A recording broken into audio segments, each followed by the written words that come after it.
Olá, você que me segue no Rodrigo Silva Arqueologia. Estamos aqui mais uma vez juntos para o nosso bate-papo sobre a Bíblia Sagrada.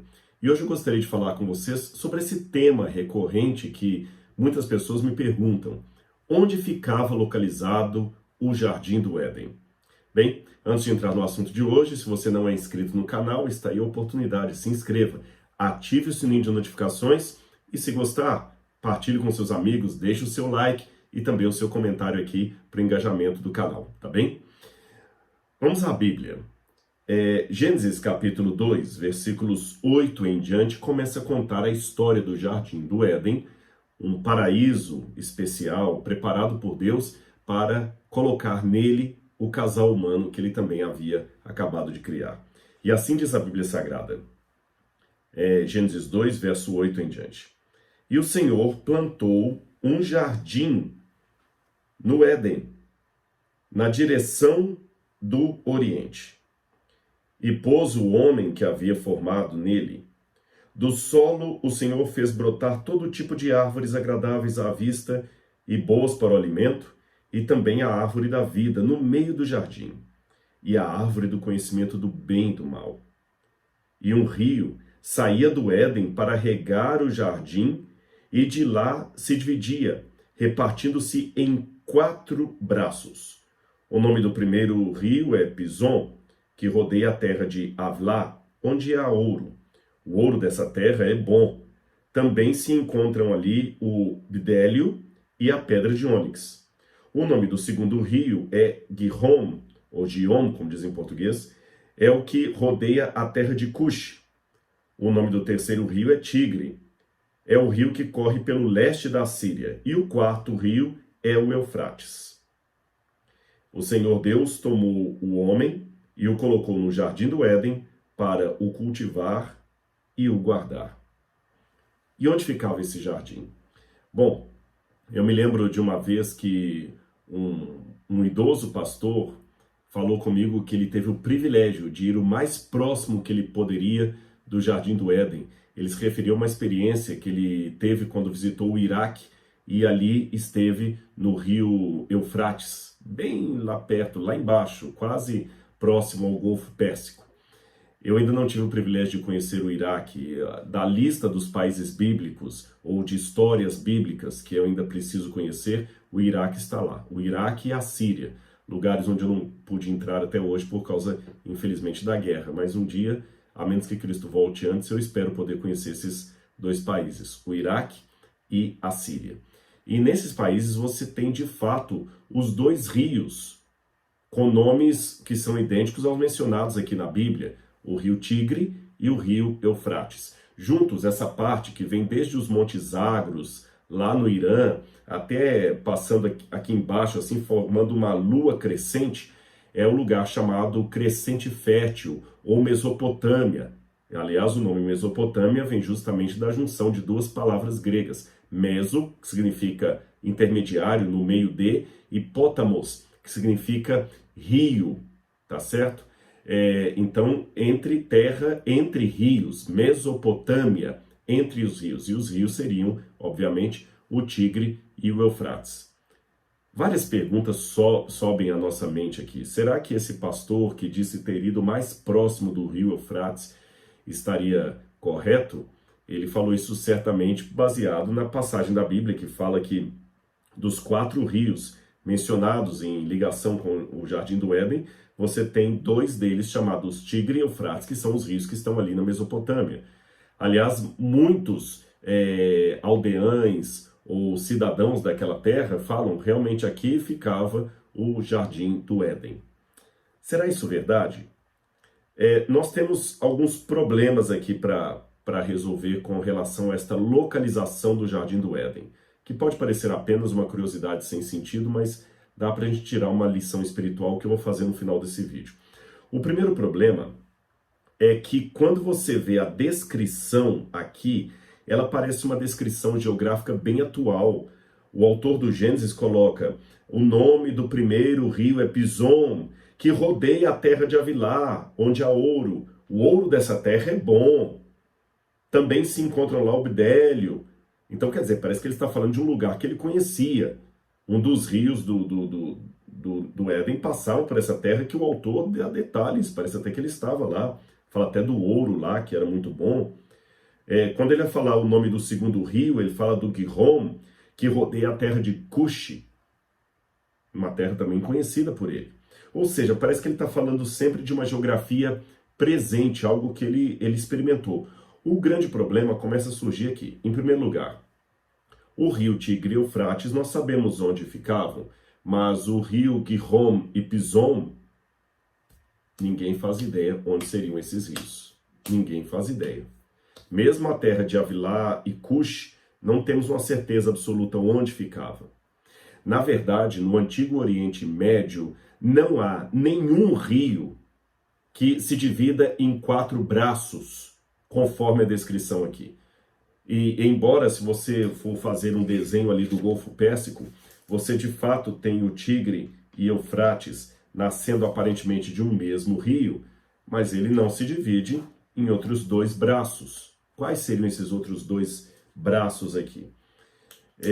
Um outro problema que nós temos em destacar esses rios aqui é que a Bíblia também fala, depois desse episódio aqui da queda do ser humano, a partir do capítulo 7, ela fala de um dilúvio que Deus mandou e que destruiu toda a terra, exceto a família de Noé, que estava na arca protegida por Deus. O resto da terra foi inundado. Então imagina, se o dilúvio de fato foi um evento universal, não ficou nada da geografia pré-diluviana que a gente possa tomar por referência. Então nenhum rio pré-diluviano subsistiria para contar a história, porque a terra seria toda inundada, destruída. E mesmo aqueles que acreditam, eu não faço parte desse grupo, que o dilúvio foi apenas localizado, eles também hão de admitir que ele foi localizado, mas ele destruiu uma área ali. Como é que um rio pré-diluviano sobreviveria depois do dilúvio? Não faz sentido isso aí. Os rios mudam de curso, fora o fato, como eu já falei, que não existe geograficamente nenhum rio que dá 4 braços ali na região do Oriente Médio, exatamente 4 braços, e o Tigre e o Eufrates que temos hoje são 2 braços. Onde é que estão o Gihon e o Pison? Nós temos outro problema aqui, que quando você vai ler aqui o verso 14, fala assim: o nome do terceiro rio é Tigre, é o que corre pelo leste da Assíria. Ora, veja bem, de fato esse aqui no hebraico não fala a palavra tigre, mas os comentaristas e hebraístas estão de comum acordo que se refere ao rio Tigre. Isso aqui não há dúvida na academia. O problema é que o rio Tigre atualmente, ou pelo menos no tempo da antiguidade, ele não passava ao lado da Assíria, mas dentro dela. E aqui diz, o rio Tigre que corre pelo leste da Assíria. No original hebraico está o rio Tigre que corre em frente à Assíria. É porque sempre que eles iam descrever o Oriente, eles descreviam na perspectiva de algo que está de frente de. Então o que o texto bíblico está querendo dizer é o seguinte, que o rio Tigre passava aqui e que ele estava justamente em frente da Assíria, ou pelo leste da Assíria. Então dá a entender que aqui estaria, nessa bolinha, a Assíria, tá vendo? E ao leste dela estaria o rio Tigre, ou seja, defronte dela. O problema é que o rio Tigre não está defronte da Assíria. Ele está passando pelo meio da Assíria.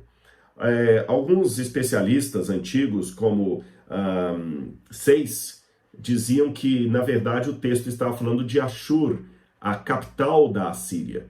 E Ashur, de fato, ficaria aqui e o rio passaria diante dela. Mas a palavra Ashur, a capital da Assíria, não é usada em nenhum outro momento na Bíblia. Todas as vezes que a Bíblia fala da Assíria, fala do país. Então nós temos aqui uma imprecisão geográfica. Uma imprecisão geográfica. O rio Tigre não passa a leste da Assíria. Então é muito complicado isso aqui. Ele não passa em frente para o ocidente. Aliás, tem um outro problema também. Quando eu pego a capital, Ashur, ela está o rio está no ocidente dela e não ao oriente. Tem esse outro problema para resolver também. Então tem uma imprecisão geográfica aqui. Bom, tentativas houve as mais diferentes de tentar localizar o Éden, tentar corrigir essas discrepâncias históricas aqui. A terra de Cush, para muitos, seria a Etiópia. A terra de Avilá, a terra do ouro. Alguns pensam que a palavra Avilá significa terra de areia, mais ou menos. Alguns pensam que a terra de Avilá seria no sul da Arábia, porque realmente o que você tem ali é um deserto, é uma terra de areia. Então, no sul da Arábia que ficaria a terra de Avilá. Aí alguns, com base nisso, até acreditam que, quando a Bíblia fala, eu vou tentar mostrar um mapa para vocês aqui, que o rio Pison seria provavelmente esse rio aqui, Oxus, que também é chamado de Moram Edem, que é um rio que fica ao norte, a Mudaria, melhor dizendo. O nome dele seria a Mudaria, que ficaria onde hoje seria o Irã, seria a Pérsia. Então o rio ficaria aqui. O Tigre e Eufrates estariam aqui no meio, e o outro rio que se perdeu seria o rio Nilo. Uma referência ao rio Nilo, ao rio persa, o rio de Amudaria, e o Tigre Eufrates aqui. O grande problema com essa descrição é porque isso aqui não tem nada a ver com um rio que se divide em 4 braços. Outros tentaram dizer que o quarto rio não seria esse rio persa, mas seria o rio Ganges, que está lá na Índia. Então, toda essa região, que seria a região do Éden, também é complicado de entender assim. Não parece fazer muito sentido, porque o Ganges, ou mesmo a Mudaria, se você quiser, estão muito distantes aqui do Nilo, aqui no Egito, para falar que são rios que vêm de um mesmo braço, não coincidem com o que a Bíblia falou. Como é que a gente pode resolver esse problema, Rodrigo? Onde estaria o Jardim do Éden? Eu já vi várias colocações. A mais clássica acredita que o Jardim do Éden seria ali no Golfo Pérsico, porque dali que sai o braço que vai dividir entre Rio Tigre e Eufrates. Outros pensam que seria no Bahrein. Outros acham que seria na região de Barça. Outros acham que o Éden ficava na Turquia. Outros acham que é no Irã. Alguns acham que seria na Pérsia. E há alguns que acham que o Éden seria na Etiópia. E há quem acredite que o Jardim do Éden ficaria em Jerusalém, onde hoje é Jerusalém. Por que em Jerusalém? Bom, quando você vai para Ezequiel, capítulo 28, versículos 12 a 15, você tem uma passagem curiosa. Ezequiel, capítulo 28, versículos 12 a 15. Eu vou ler na Bíblia para você. Lá fala, novamente, do Jardim do Éden. E diz assim, fala assim, filho do homem, profetiza contra o rei de Tiro, que é uma figura até do diabo, e diz-lhe, assim diz o Senhor, você era o modelo da perfeição, cheio de sabedoria, cheio de formosura, você estava no Éden, jardim de Deus, e se cobria de todas as pedras preciosas, sárdio, topázio, diamante, berilo, ônix, jaspe, curbúnculo, safira, esmeralda. Então fala que ele estava ali no jardim de Deus. E aqui também fala do rio que passa no lugar onde tem o bidélio e a pedra de ônix. Parece que está falando do jardim do Éden. E continua dizendo, você era o querubim da guarda e foi ungido e eu estabeleci. E você permanecia no santo monte de Deus. E andava no meio das pedras brilhantes. O santo monte de Deus, invariavelmente na Bíblia, é o nome que se dá para o Monte Sião, para Jerusalém, o lugar onde ficava o templo. Então alguns fazem uma associação entre Ezequiel 28, falando do monte de Deus, como sendo o Jardim do Éden, e como o monte de Deus, invariavelmente, em toda a Bíblia, é Jerusalém. Então acreditam que Jerusalém seria o lugar do Jardim do Éden, originalmente.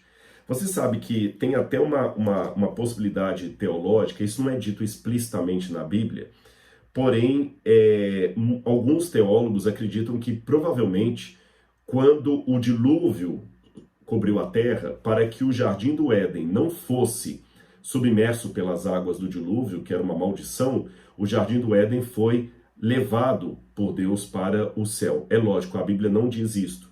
É uma inferência que alguns fazem. Por quê?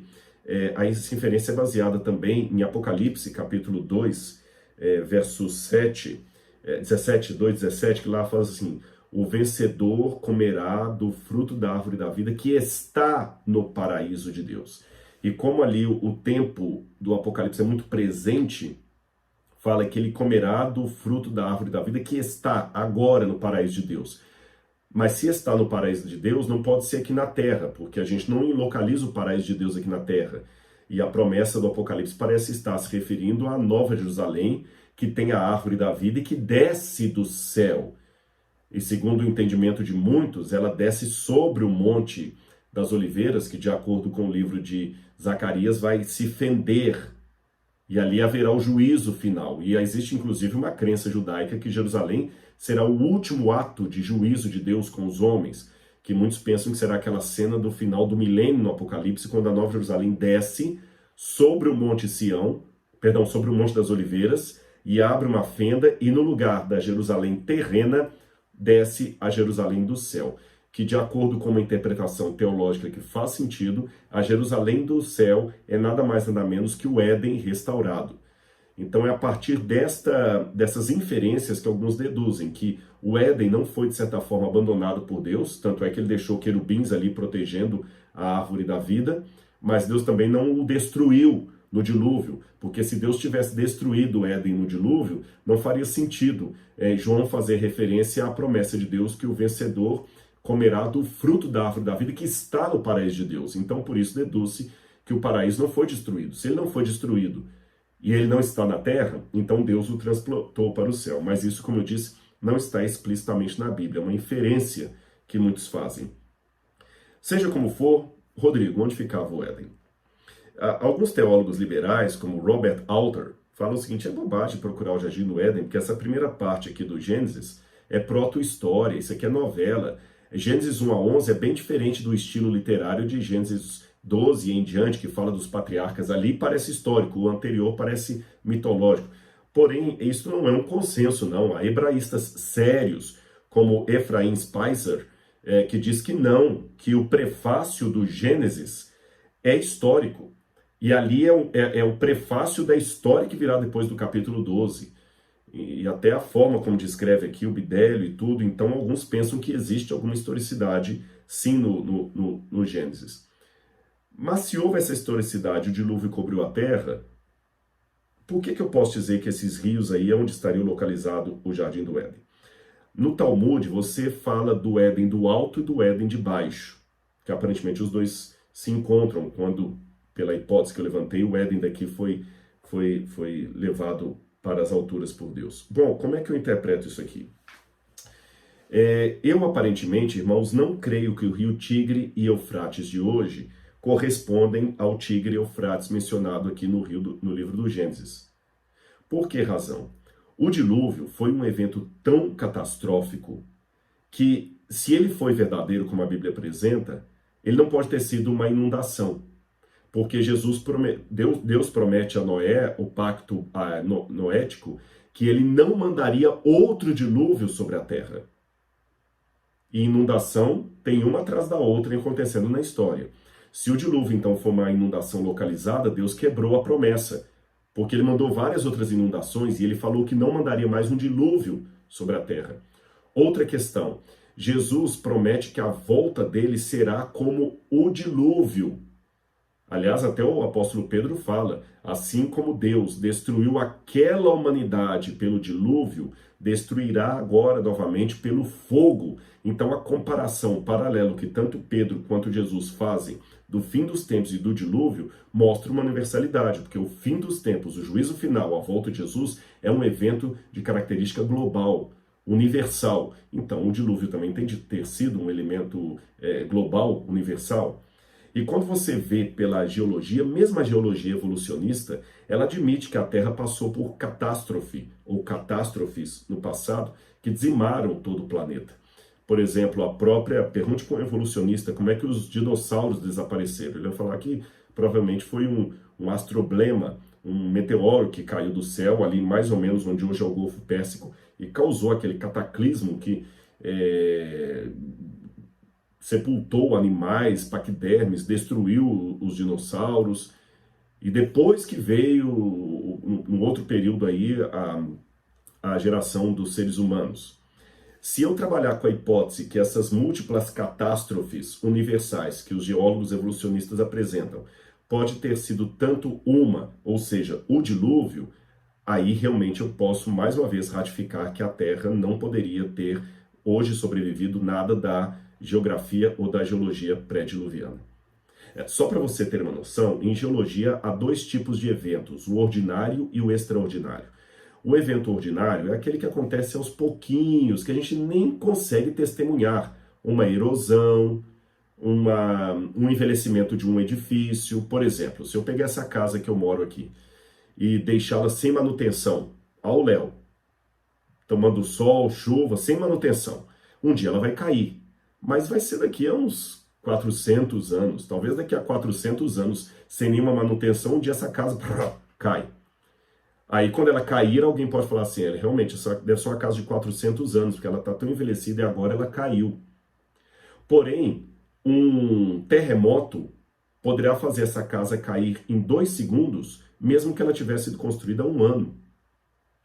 O terremoto é um evento extraordinário. Ele produz em poucos minutos o que o evento ordinário demoraria 400 anos.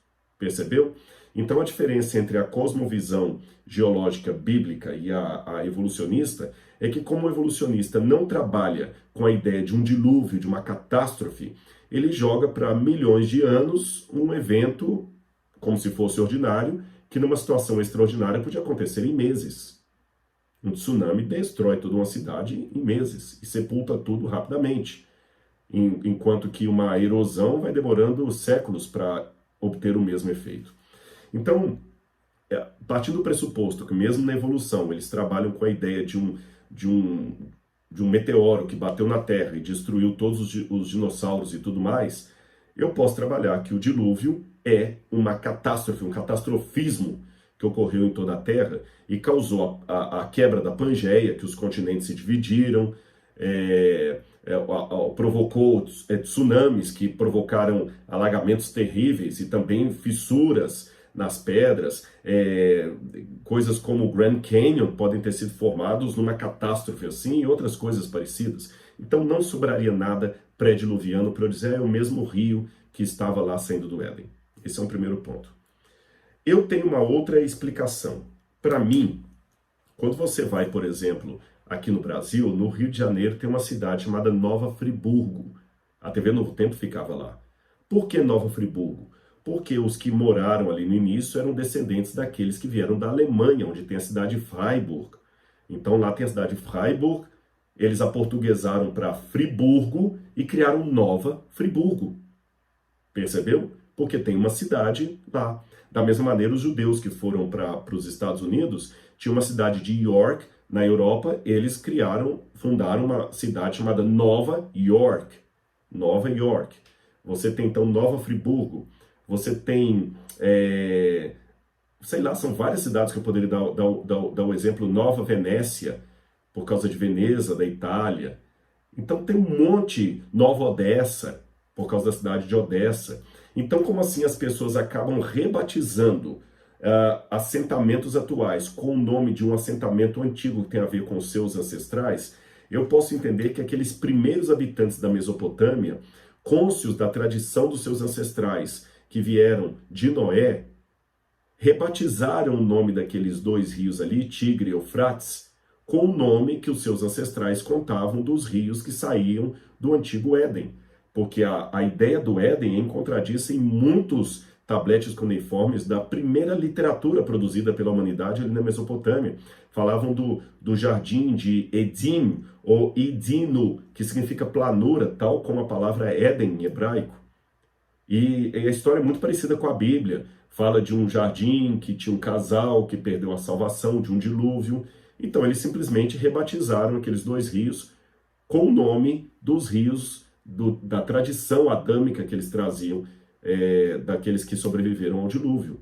Só isso, só isso. E como o lugar parecia realmente um paraíso, um crescente fértil, chamaram aquele lugar ali de Eridu, que é uma das primeiras cidades que se fundam ali na região do Golfo Pérsico. E Eridu parece ter uma relação com a palavra Éden, porque você tem no tablete a ligação com Edenu.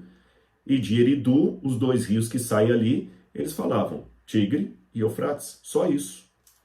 Eu sei que essa minha hipótese não resolve um outro problema, que é o fato do descritor do Gênesis parece falar de localizações geográficas que ele estava familiarizado com elas. Olha a terra de Avilá, a terra de Cush, que eu falei que poderia ser a Etiópia, Avilá podia ser o sul da Arábia.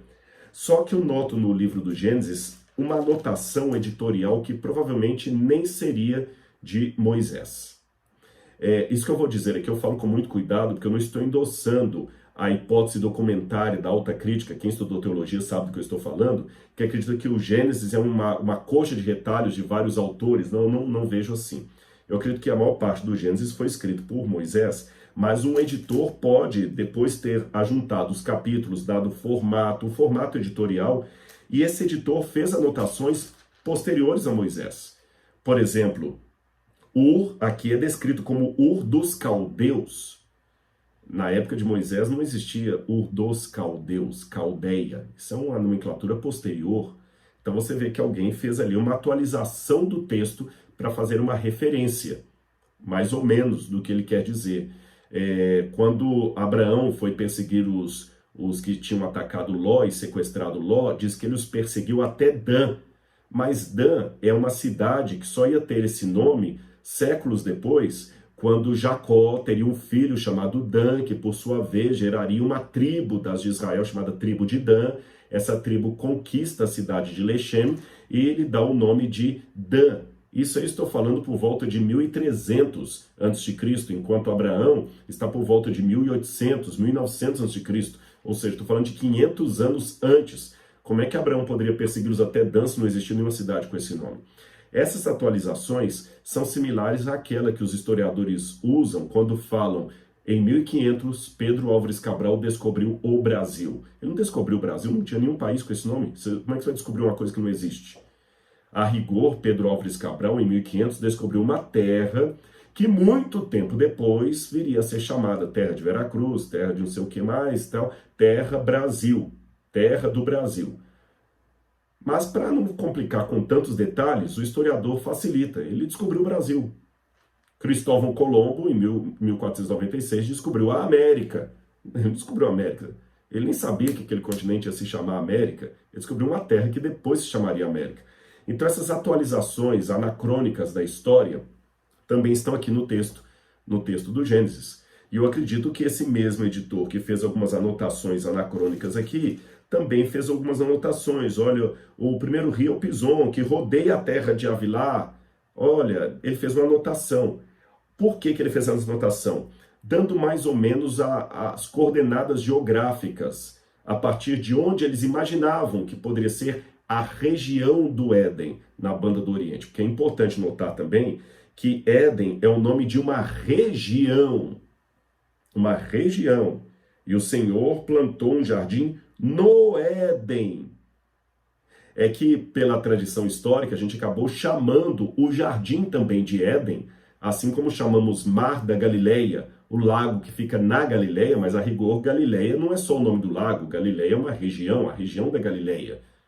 E na região da Galileia tem um lago que também é chamado Lago da Galileia. Então, na região do Éden, tem um jardim que também é chamado de Éden. Simples assim. Mas a região do Éden é maior do que o jardim do Éden. Tanto é que, quando vai falar dos rios, fala assim, um rio saía do Éden para regar o jardim. Então o rio nem nascia no jardim. Ele nascia na região para regar o jardim. E o autor, pelo menos dessa anotação aqui, imaginava que, mesmo com a configuração atual, provavelmente o local dessa região do Éden, antes do dilúvio, seria aquele local que hoje nós chamamos de Oriente Médio ou Crescente Fértil. Só isso. Mas não a localização precisa do jardim. Eu sei que você pode ficar um pouco desanimado. Poxa, eu pensei que o Rodrigo ia responder, então onde era o Jardim do Éden? Então não é lá no Iraque? Não. Mas eu quero ler para você uma passagem aqui de Lucas, capítulo 17, verso 20 em diante. Indagado pelos fariseus sobre quando viria o reino de Deus, o Jardim do Éden restaurado, Jesus lhes respondeu: o reino de Deus não vem com visível aparência, nem dirão, ele está aqui ou está lá, porque o reino de Deus está entre vocês. Algumas Bíblias traduzem, o rei de Deus está dentro de vocês, mas eu não gosto muito dessa tradução. Pelo contexto grego aqui, não dessa parte só, mas de todo o capítulo, Jesus estava se referindo a si mesmo, porque ele estava no meio dos fariseus. Tá certo? No meio dos fariseus. O reino de Deus está aqui. Ele não vem mais com visível aparência por causa do pecado. Veja o que aconteceu. Depois do pecado, Deus apareceu para o povo de Israel na montanha do Getsem, do Sinai. E Deus falou com Moisés: Moisés, faça um santuário ali no meio para que eu possa habitar no meio do povo. O que significa isso? O Éden era o santuário onde Deus habitava no meio do seu povo. Agora que esse santuário não estava mais aqui, Deus fez um santuário provisório onde ele habitaria no meio do povo. Esse santuário depois virou um templo na cidade de Jerusalém, onde Deus habitaria no meio do seu povo. Talvez por isso que muitos judeus entenderam Jerusalém como sendo o Éden espiritual. Mas esse templo foi 2 vezes destruído. E Jesus esteve aqui como sendo o santuário de Deus no meio do povo. Mas Jesus foi embora. Mas ele deixou o Espírito. E no Evangelho de João ele fala: se alguém me amar, guardará minha palavra. E eu e meu Pai viremos para ele, faremos nele morada. E quando ele fala do Espírito Santo Consolador, no mesmo Evangelho, ele fala: o Espírito já está convosco, mas estará em vós. Ou seja, através do Espírito Santo, Cristo habita em mim. E quando ele voltar nas nuvens do céu com poder e grande glória e com a nova Jerusalém depois do milênio, nós estaremos de novo no Jardim do Éden. Mas o que faz do Éden um paraíso? Não é a árvore do conhecimento do bem e do mal, principalmente não é mesmo esta. Não é a árvore que tem o fruto da vida eterna. Não é o rio da água da vida. O que faz daquele lugar um paraíso é a presença constante do próprio Deus. E é por isso que o Apocalipse, ao encerrar as suas palavras, fala sobre a Nova Jerusalém, que ali nós vamos ter o rio da água da vida, a árvore produzindo frutos para a saúde dos povos, e todos viveremos para sempre. Mas também diz, Apocalipse capítulo 22, ali não vi santuário, porque, Apocalipse 22, versículo 3, não mais haverá qualquer maldição. Nela está o trono de Deus e do Cordeiro. Os seus servos contemplarão a sua face, e na sua testa terão gravados o nome dele. Ou seja, e também no capítulo 21, verso 22, não vi ali nenhum santuário, porque o seu santuário é o Senhor Deus poderoso e o Cordeiro. Quer saber onde hoje, antes que a Nova Jerusalém volte, está o Jardim do Éden? Depois dessa mensagem aqui, desse vídeo, olhe no espelho. Porque se você entregou sua vida a Jesus e Ele está morando em seu coração, você passa a ser o Jardim do Éden nessa terra. Então o Jardim do Éden não está lá no Iraque, entre o rio Tigre e o Eufrates. Ele está aqui agora, olhando para mim, você. Você é o jardim, é o paraíso de Deus. Provisório, é verdade, até que o paraíso definitivo venha com Cristo nas nuvens e possamos para sempre viver com o nosso Senhor no Éden restaurado. Não é uma boa? Um abraço e até o nosso próximo encontro. Tchau, tchau.